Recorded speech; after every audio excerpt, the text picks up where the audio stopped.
Hello everyone, how you doing, and welcome to another Fluffy Guys Magetower video. In today's video we're going to be talking about the Mistweaver Magetower challenge. We're going to go through everything step by step. We're going to gear up the character together. I'm going to show you what items to grab to make it as easy as possible. And then we're going to play through the challenge step by step all together.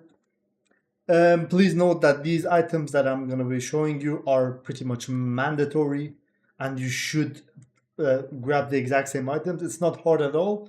You just have to take roughly 10,000 gold into your hands, and you can easily blast all of the challenges for all of your specs if you take my advice. I've already helped thousands of people. I'm not gonna lie, let's not say thousands yet, but I have helped hundreds of people grab their achievements. As you can see right here, I have a Discord, and there's like a Magetower completion challenge, and you can see all these people posting their accomplishments here, and we're gonna get to it right away. So first of all, there's gonna be like 1, 2, 3, 4, 5, 6, 7 mandatory pieces which you have to get. So for Mistweaver, only 6. The leg piece is not mandatory for Mistweaver. So we have a chest piece. The chest piece needs to be higher eye level because we need the crystalline radiance enchant on it. Very important. If you decide to craft it, like if you don't have the writing armor banding embellishment on any other pieces of your gear, you should grab it on your chest so you can enchant the chest piece as well. So we have crystalline radiance enchant on the chest and the writing armor banding embellishment on any gear piece. The second piece is going to be a crafted weapon, which we're going to craft together in a second, which is going to be like this. You're going to go talk to the crafting order guy right here. Weapons, two-handed staves. You're going to go to the, not the crutch, but the baton, because it's intellect. The other one is agility. We're going to track the recipe, and then we're going to head to the auction house. You're going to buy whatever the recipe tells you to do. Orator spear, there we go. Buy the cheapest one, you don't need to buy the highest quality. Boundless cipher, there we go. The cheapest one here as well. And then we're going to need the Dark Moon Sigil. Dark Moon Sigil, Symbiosis. This is very important. Make sure you grab Symbiosis and not Radiance.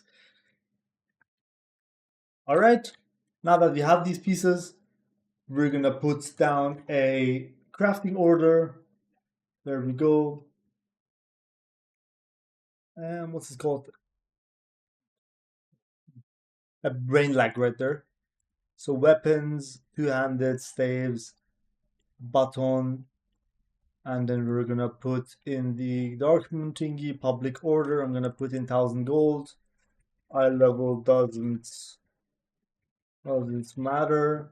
We're gonna put it up. I'm gonna make sure I tell them that there is an order up for this.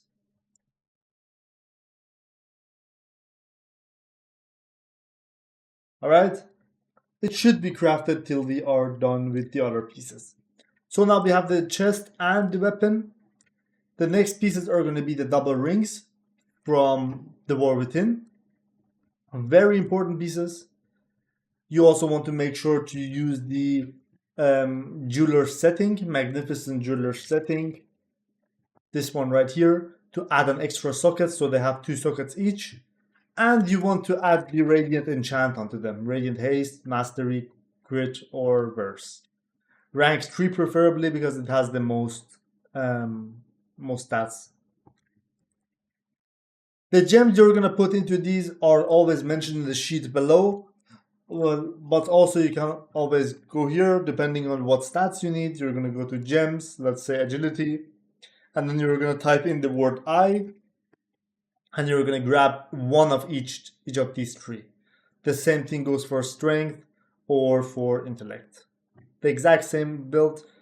These give you like a decent 70 primary stats inside the Magetower, which is an insanely huge boost. And for the 4th one, you want to grab this one right here, Cubic Blasphemia from the War Within. Now that you have the rings, The last part is going to be the trinkets. We're going to always grab these two trinkets, Dark Deck Symbiosis and Dark Deck Radiance. Please note that if you don't have the embellished weapon, this trinket right here is useless. It only works in synergy with the weapon and the writing armor banding embellishment. If you don't craft these two pieces with the embellishments, this one is absolutely useless and it's not going to work.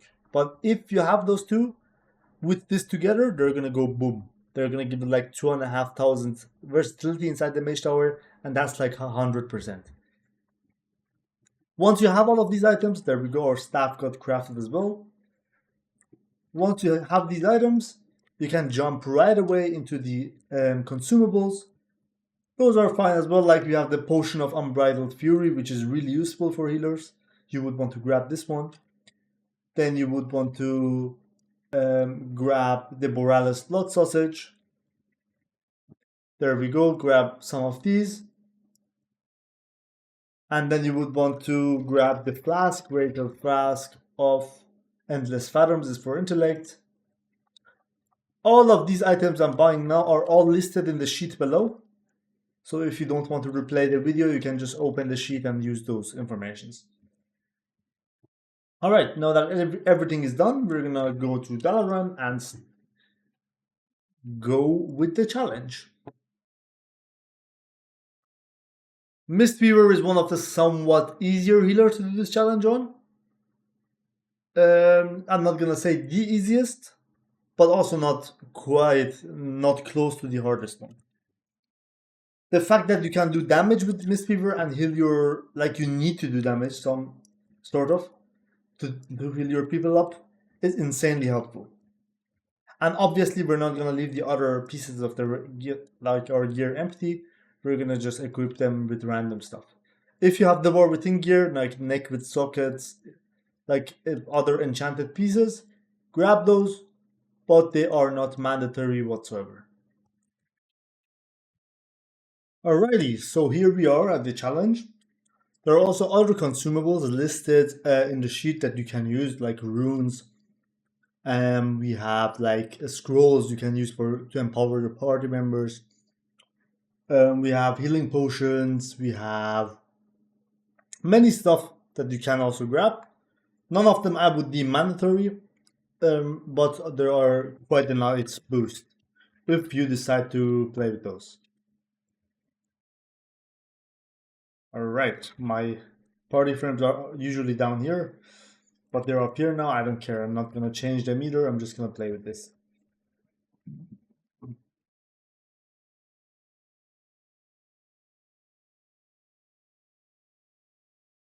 Alright.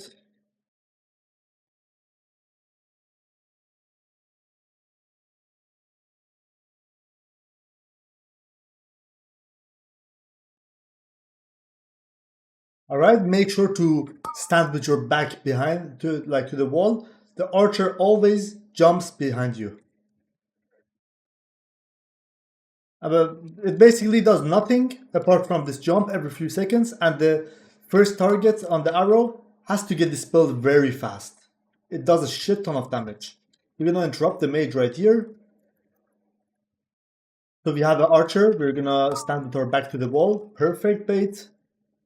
You have a mage that's very... Alright, dispel this guy. And then he's gonna do another jump. We gotta bait it properly. He's gonna go somewhere here now. There you go. Bait the arrow. Dispel the arrow target. Perfect. So we have a mage now and a soldier. This soldier has to be CC'd once the cast finishes, right? You never want to do it before the cast finishes, because he will just recast it afterwards. Use your paralysis for this, never your leg sweep.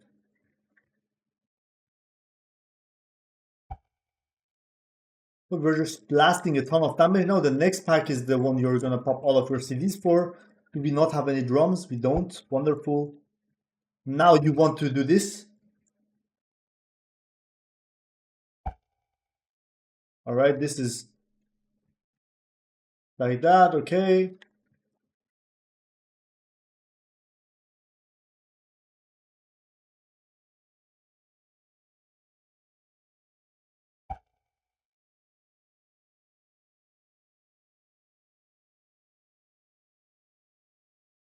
All right. Double knife dance. Do this.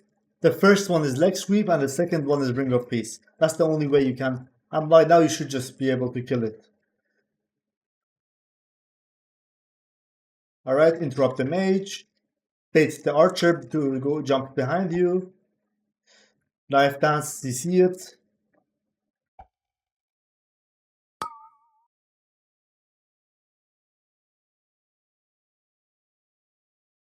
All right. Interrupted that. Paladin's gift. Beautiful.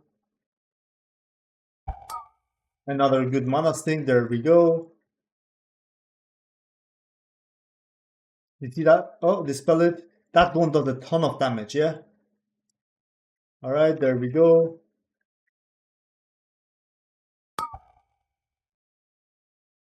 But we did a very bad bait right there, or did we? No, it's fine. The archer is right here, and then we're gonna do the first phase. Also, do not forget to buy drums. I did. You should not. This is how the first phase goes. We did it this easy because we are having like 73% verse permanently, yeah? Plus mastery from where is the mastery coming from? What? Oh, the mastery gain is just too high. Okay, never mind. But yeah, like our verse is basically carrying us throughout the whole like challenge. That's coming from these three items. That's why they're mandatory. And we have 631 intellect. If you go in with regular gear, you're gonna be like what, 500, 400 something. Alright, now for this phase, these eyes are very deadly. You cannot get too close to them for too long, and whenever they explode, they do a ton of damage. So that's what we're gonna do. Boom. Another one. And the first one is dead. We dodged the damage for some reason. I'm gonna touch up this one. See, that's the damage they do. Like if you damage two of them at the same time, it's very likely that you die. See, alright. We're gonna do this.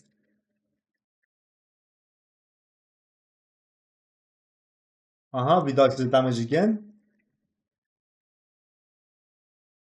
We dodge the damage again. For some reason we're dodging it. I don't know why. That's really weird. Well, we dodged all of it. Alright, now here you want to probably pop your conduit and just one shot this guy. Lol. That was funny.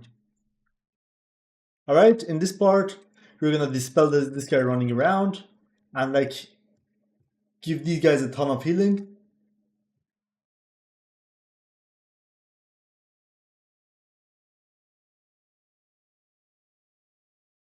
Now it's the same exact thing as the archer in the first phase.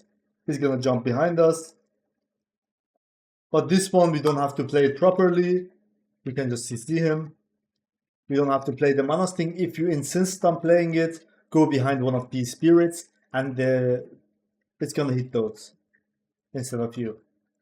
We're gonna bait it again. Leg sweep. There we go.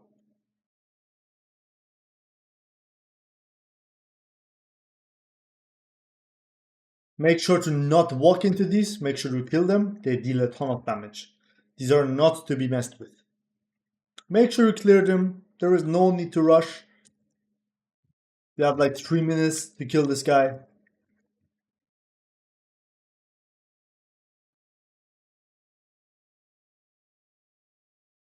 I really want to try something here. It might cost me the challenge, but we're gonna do this. Ah! Nice one. I really wanted to try that. And even if I wiped, it would have been worth it. So you can technically pop your cocoon, pop your fortifying brew, and just blast all of the ice together. That's also possible. As you see, I just did it. We're not gonna have cocoon for another 30 seconds, but it's fine. So there is a way to do a bit of cheese in this last phase. What you're gonna do if you have the turnip punching bag, sturdy love fool, Tusker training dummy, or any other dummy, you can put it down here. You can auto attack it yourself first of all to get your versatility stacks going from the trinkets and the weapon. And second of all, your teammates will recognize it as an enemy and they might attack him instead of each other. Because they're mind controlled to attack each other, they might recognize this guy as an enemy and attack him. They usually do. Let's see if it happens now as well.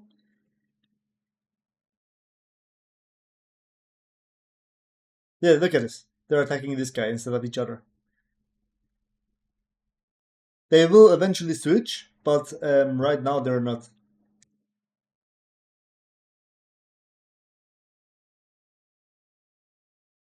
Now, and meanwhile, we have to like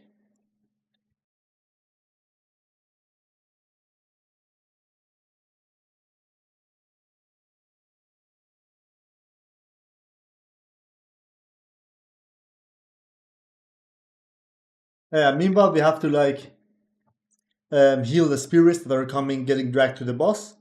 If we don't drag them early, like if we don't heal them to full before they reach the boss, they're gonna turn into enemies before we like fight the actual boss. And you really want to heal them before they reach it. Monk has an easy time healing them. Just connect your healing beam. What's it called? Soothing weave, soothing mist, something like that. Yeah, soothing mist. Just connect your soothing mist, and you're gonna be blasting. You have to heal a total of 8, so we have done 6 already. I need to heal 2 more, and then we're gonna be phasing.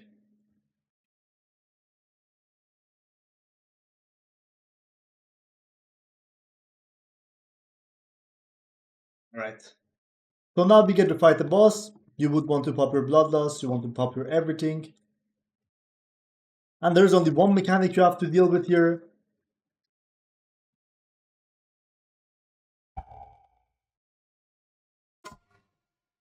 And there's this one, Ignite Soul. Whenever you get it, you have to stay in fire, you need to take damage. And then it explodes.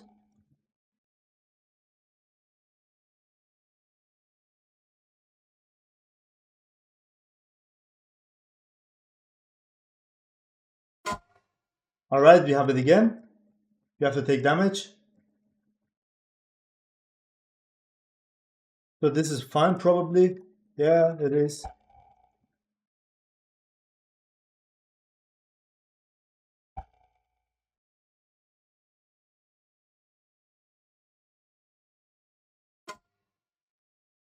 Alright, we got it again.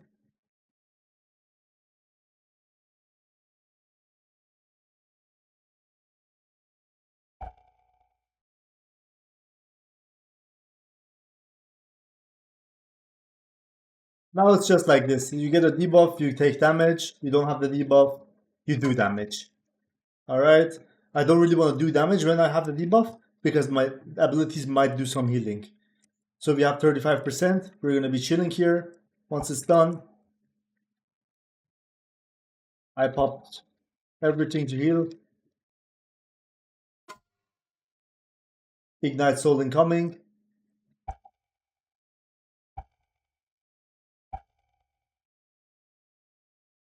Alright.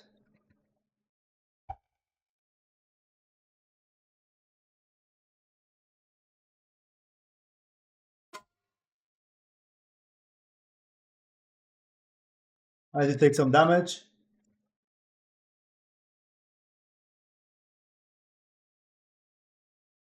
Alright, now we just heal them up and finish the boss fight. As easy as that.